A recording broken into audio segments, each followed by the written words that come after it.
It's very delicious to act with beautiful men. Some of them are in the realm of fantasy. Al Pacino. Angie Dickinson was one of Hollywood's most beloved stars. Beautiful, talented, and admired by millions. But behind that glamorous smile, there was someone she truly hated. Someone whose name made her blood boil. And for decades, she kept that hatred buried deep inside. Until one day, she finally spoke up. The name she revealed shocked everyone who heard it. And the reasons why, even more disturbing. Stay with me, because what you're about to discover will change the way you see one of Hollywood's greatest icons forever. If you love the untold stories of classic Hollywood, you're in the right place. We dig deep into the secrets, the feuds, and the real stories behind the legends. Hit that subscribe button and the notification bell so you never miss a revelation. Angie Dickinson didn't just become a star overnight. Born Angeline Brown in 1931 in Culm, North Dakota, she grew up far from the glitz and glamour of Hollywood. Her family moved to California when she was young, and after winning a local beauty pageant, doors started opening. Small television roles came first, guest spots here and there. Nothing that would make you think she'd become a legend. But then came 1956. Rio Bravo. Standing opposite John Wayne and Dean Martin, Angie held her own. She wasn't just another pretty face on screen. She had presence. She had fire. Critics noticed. Audiences noticed. Suddenly, every director in Hollywood wanted to work with her. Throughout the 1960s and 70s, Angie Dickinson became a household name. Ocean's 11 alongside Frank Sinatra and the Rat Pack. The television series Police Woman, where she broke barriers as one of the first women to lead an action series. She was smart about her career, too. She picked roles that showed strength, intelligence, and independence. She wasn't interested in playing the damsel in distress. Off-screen, Angie's life seemed equally charmed. She married composer Burt Bacharach in 1965, one of the most celebrated musicians of the era. They had a daughter together. From the outside, everything looked perfect. But Hollywood perfection, as we know, is often just an illusion. So who was this man that Angie Dickinson hated more than anyone? The answer isn't what most people expected. According to sources close to Angie, the man she despised wasn't a rival actor or a difficult director. It was someone much closer to home. Someone who had access to her most vulnerable moments. Someone who wielded power over her in ways the public never saw. Reports suggest it was a high-level studio executive, a man whose name appeared in the credits of dozens of major films, a man who, allegedly, made Angie's professional life miserable behind closed doors. While Hollywood insiders whispered about his behavior for years, Angie remained silent. She had to. In those days, speaking out against powerful men in Hollywood could destroy your career overnight. Friends of Angie later claimed that this executive controlled which roles she could accept.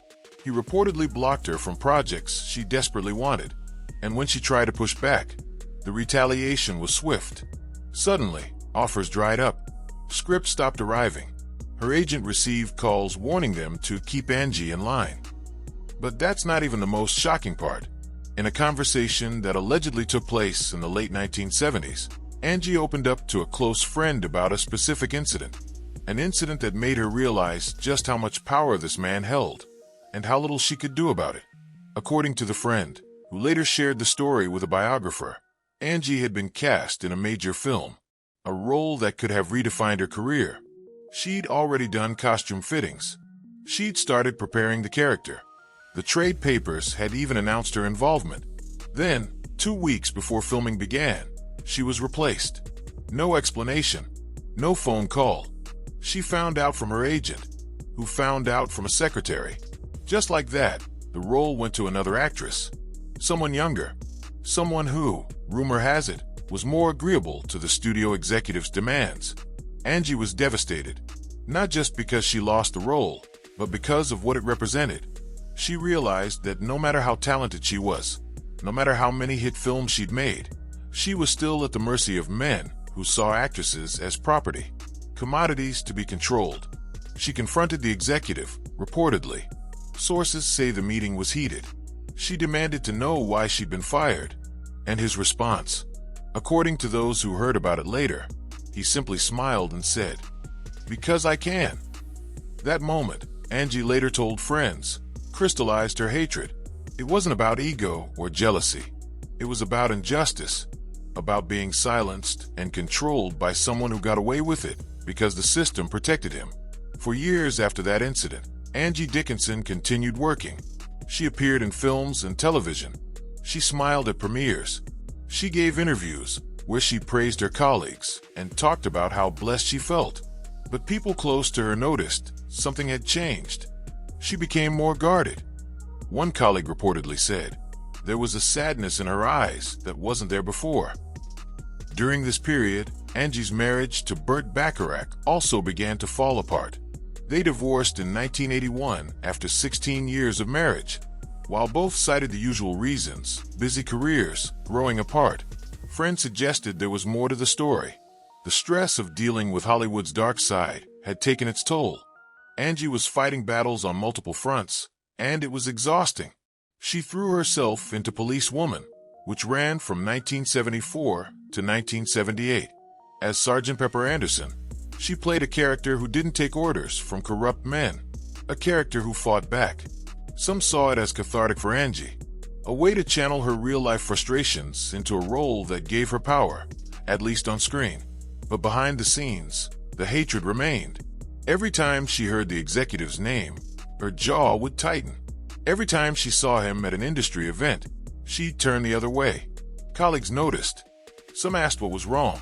She'd just shake her head and say, old history. Except it wasn't old. It was current. Every single day. By the 1990s, whispers about this particular studio executive had grown louder. Other actresses began sharing their own stories. Not publicly, not yet, but in private conversations at lunches and on set, the same patterns emerged. Controlling behavior, threats, retaliation against those who didn't comply. When Angie heard these stories, reportedly, something shifted. She realized she wasn't alone. Other women had suffered the same treatment. Some had it worse. And the man was still in power, still making decisions, still destroying careers. According to one account, Angie attended a private dinner in 1994 with several other actresses from her generation. Over wine and decades-old wounds, they shared their experiences. By the end of the night, there were tears. But there was also something else. Solidarity. A shared understanding that what had happened to them wasn't their fault. One woman at that dinner later told a journalist, Angie said something I'll never forget. She said, I've hated this man for 20 years, but I'm tired of letting that hatred eat at me. He doesn't deserve that much space in my life. It was a turning point. Not forgiveness, exactly, but a decision to no longer let the hatred control her. The moment when Angie finally named names didn't come during a dramatic press conference or an explosive interview. It came quietly, in a conversation that wasn't even supposed to be published. In the early 2000s, Angie sat down with a writer working on a book about women in classic Hollywood. The interview was supposed to be about her career highlights, her favorite co-stars, her thoughts on how the industry had changed. But at some point, the conversation turned to power dynamics, to the men who controlled everything. And Angie, reportedly, just said his name, simply and plainly. After decades of silence, she identified the studio executive who had made her life hell. She didn't elaborate much. She didn't need to. The name alone carried weight. Those who knew, knew. The writer, stunned, asked if she wanted that included in the book.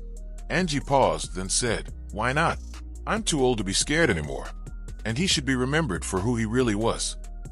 The book was published in 2003. The revelation made waves among Hollywood historians and classic film enthusiasts, though it didn't break into mainstream news. By then, the executive had retired.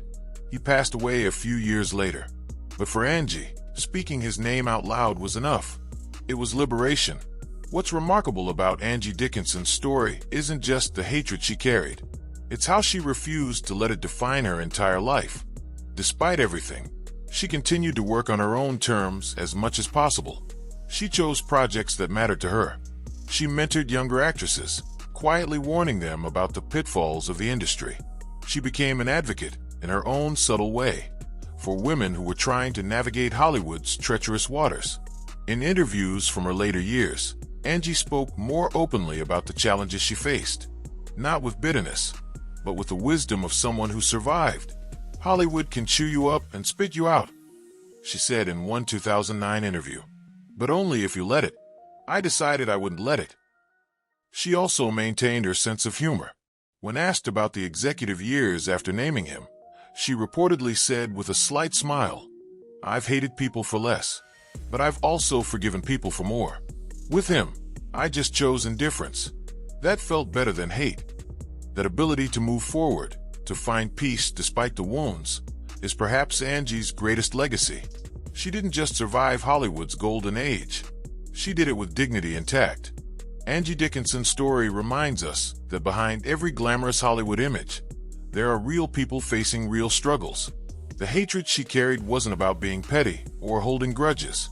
It was about standing up, even silently, against a system that tried to break her. She's a true icon, not just because of the role she played, but because of the strength she showed when the cameras stopped rolling. So here's my question for you. What's your favorite Angie Dickinson performance? Was it Rio Bravo, Police Woman, or one of her many other incredible roles? Drop your answer in the comments below.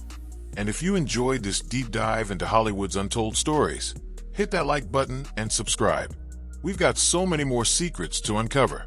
Thanks for watching. I'll see you in the next one.